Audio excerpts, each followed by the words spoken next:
So what I want to do today is ask you a question. And that question is, are politicians willing to kill your children? Now, that's not a question that most people would ask. And one of the reasons I'm asking the question is so you can make up your mind as to how that situation is going to play out. So, for instance, in the past, politicians have always used the statement "for the children" in order to put the opposition to whatever idea they're selling into a socially disrespected light. So what we want to do is look at politicians and their actions and how it reflects on future actions.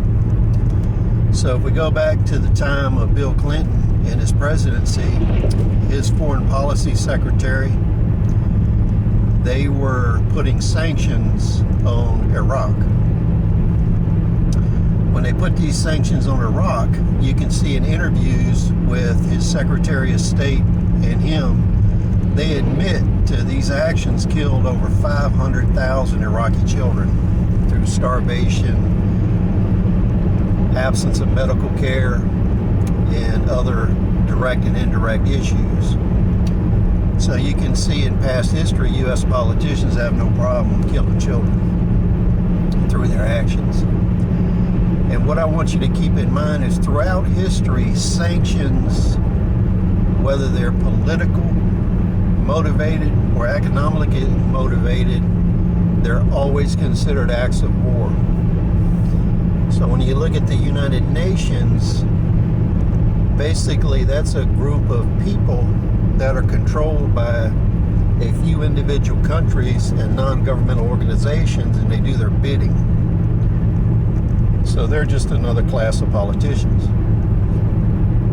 So when you look at United Nations politicians and you look at U.S. politicians and their actions, you can see that right now politicians are doing sanctions against individuals and businesses within the United States.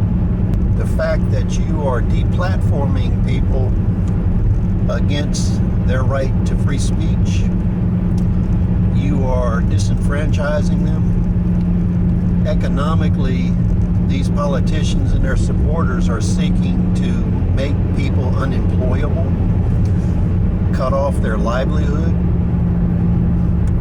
and take actions against any organization. Those are sanctions. They're acts of war. Now, the upshot of that is you're going to starve to death an internal class in a country. That is an act of war. When you take away their ability to buy and sell and conduct financial transactions through limiting their internet, making them so they can't do business with banks, and to limit their financial operations on Wall Street. An example of that is today with the GameStop phenomenon. Now everybody wants to prevent individuals from doing the same thing mega corporations, brokerage houses, and hedge funds have been doing for years. So we can see that all these actions, including reconciliation committees to punish people for political thought, these are all acts of war. And they are viewed by the victim as acts of war and crimes.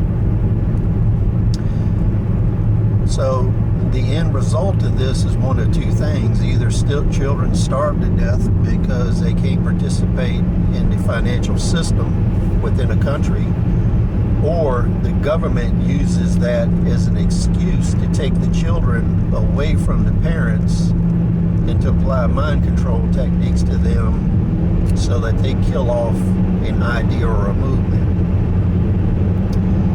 So take a look around. See for yourself what's going on. Then answer the question for yourself. Will politicians kill your children? So share your thoughts. Please rate, subscribe, share this video around. We'll see you on the next episode.